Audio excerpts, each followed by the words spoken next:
BA part second year के विद्यार्थियों, ई व्याख्यान में आपका स्वागत है। विद्यार्थियों, हम सेकेंड ईयर के फर्स्ट पेपर के अंतर्गत आचार्य केशव के कवि कर्म पर चर्चा कर रहे थे। केशव रीतिकालीन काव्य धारा में रीतिबद्ध परंपरा और आचार्यत्व की श्रेणी में एक श्रेष्ठ कवि हैं और उनकी अपनी विलक्षण विशेषताएं हैं। उन्होंने रीति ग्रंथों की परंपरा का रीतिकाल में आरंभ किया और उस परंपरा को ऊंचाइयों पर पहुंचाया।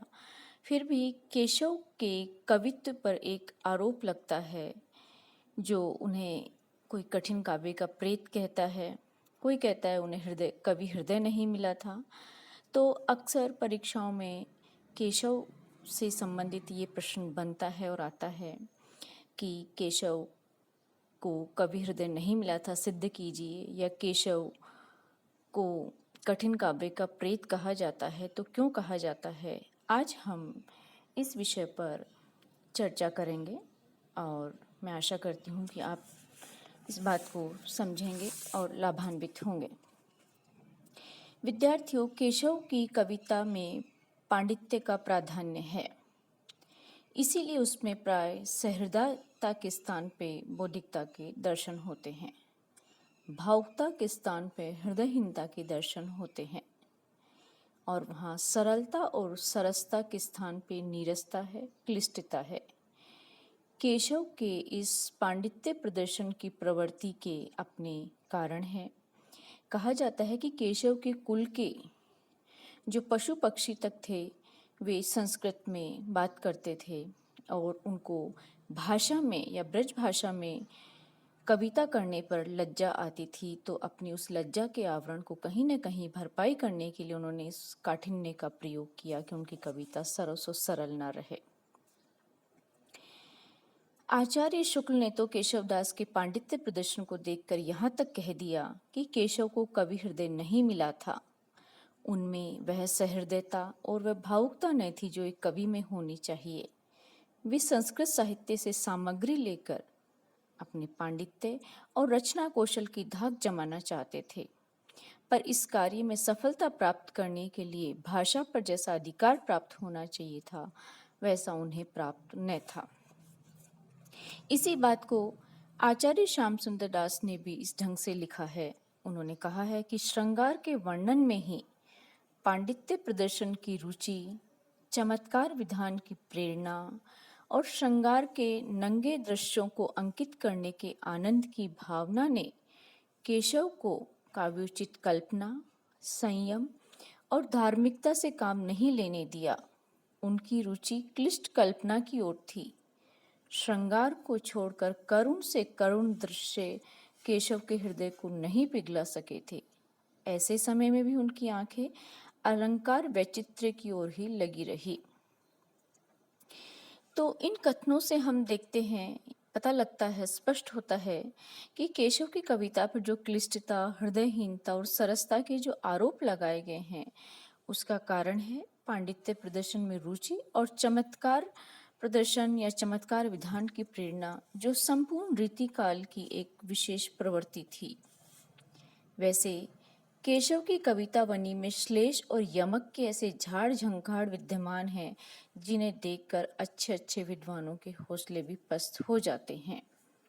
केशव में अलंकार प्रियता होना कोई बुरी बात नहीं थी, लेकिन इससे वे अपने कथन में पर्याप्त सरसता और भावुकता का समावेश नहीं कर पाए।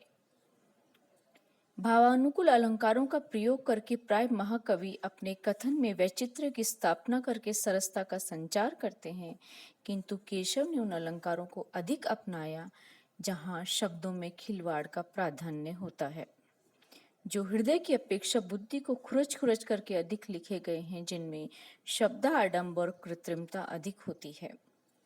विद्यार्थियों, श्लेष, विरोधाभास और परिसंख्या आदि ऐसे अलंकार हैं जिनके कारण केशव का काव्य है वो सर्वसाधारण के लिए क्लिष्ट और दुरूह हो गया है, और केशव उन स्थलों पर भी हृदयहीन ही दिखाई देते हैं जहाँ भावुकता की अपेक्षा होती है।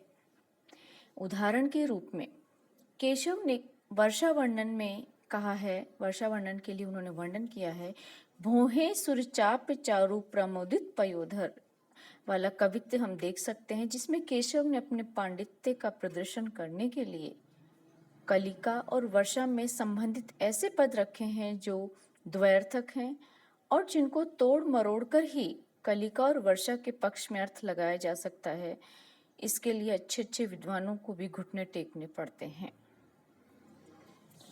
केशव की क्लिष्टता का दूसरा कारण यह है कि केशव ने कोरे शब्द साम्य को ही आधार बना करके श्लेषात्मक कविता की रचना की है।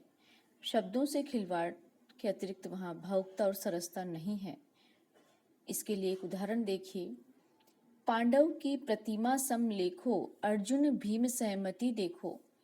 अब इस पंक्ति में देखिए, यहाँ पर केशव ने न तो रूप साम्य को अपने कथन का आधार बनाया है और न ही गुण साम्य को।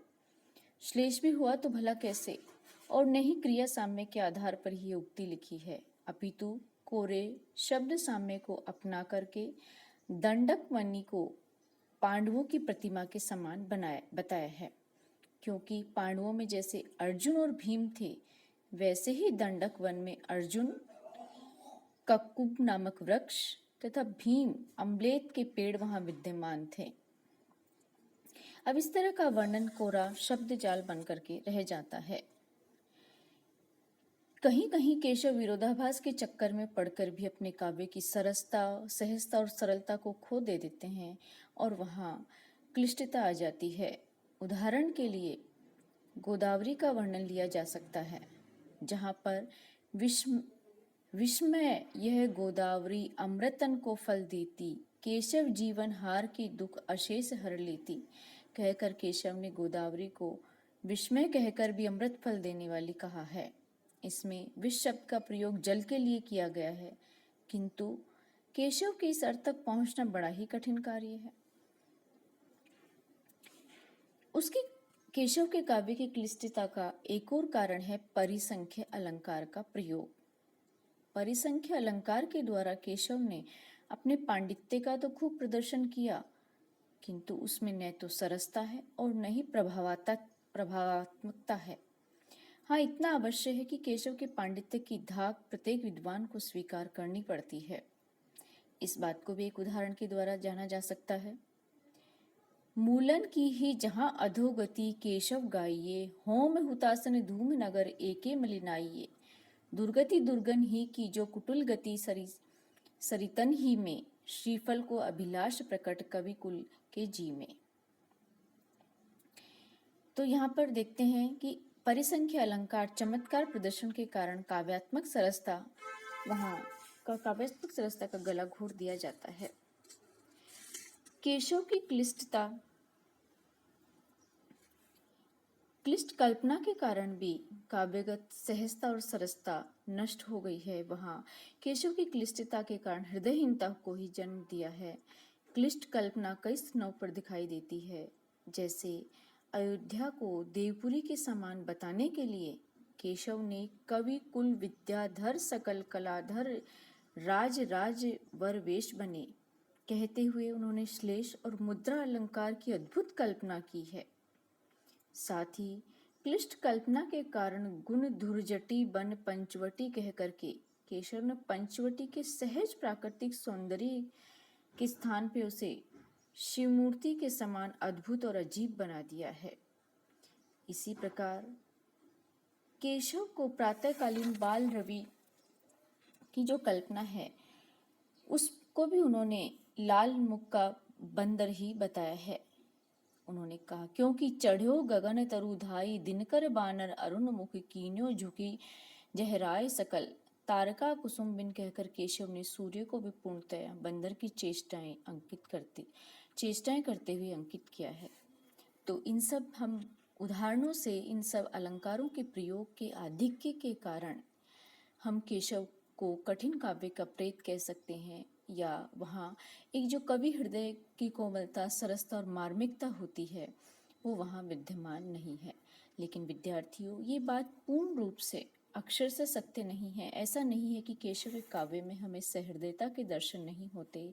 मैं आपको कुछ ऐसे स्थान बताती हूँ जहाँ केशव का कवि हृदय या उनकी कोमलता के दर्शन होते हैं। अनेक स्थलों पर उनकी भाव व्यंजना अत्यंत मार्मिक है। जैसे लक्ष्मण की शक्ति लगने पर केशव ने जो राम का विलाप लिखा है, उसमें केशव की सहृदयता और भावुकता दोनों के दर्शन होते हैं। केशव की इन पंक्तियों में शोक विभल करने की सामर्थ्य दिखाई देती है।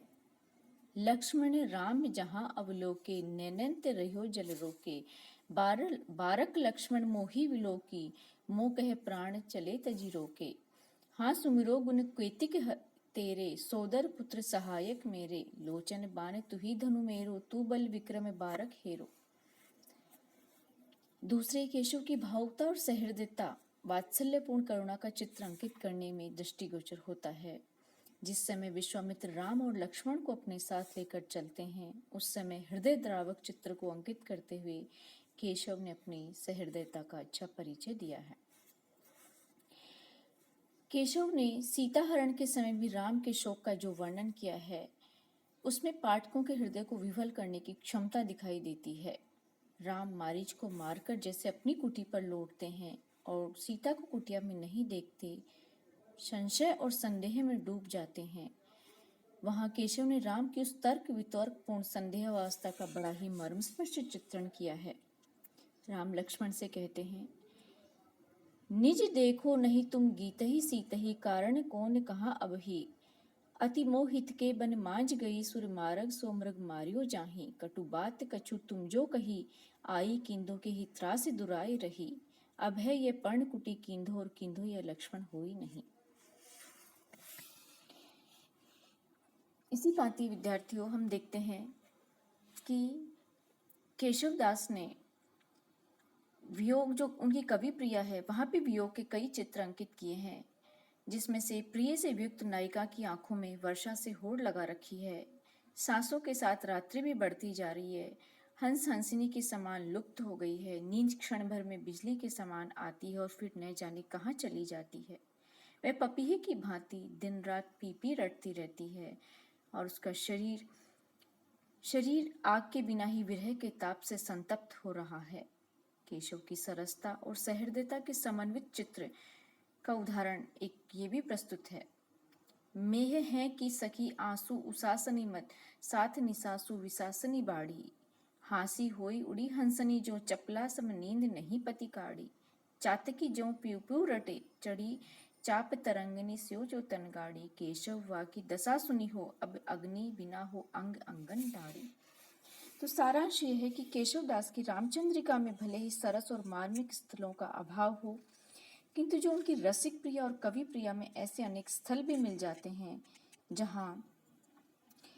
जिनको देख करके कहा जा सकता है कि केशव में मानव मनोभावों को परखने की पूर्ण क्षमता थी और भावों की मनोवैज्ञानिक चित्रण की भी उनमें अद्भुत शक्ति थी। तो इस प्रकार अंतिम रूप से हम ये भी नहीं कह सकते कि केशव एक हृदयहीन कवि ही थे, और वे उनमें हृदयहीनता और अलंकार प्रदर्शन और पांडित्य प्रदर्शन के साथ साथ वे सरस और भावुक हृदय कवि भी थे। दोनों ही बातें उनके कवित्व पे ठीक बैठती हैं। धन्यवाद।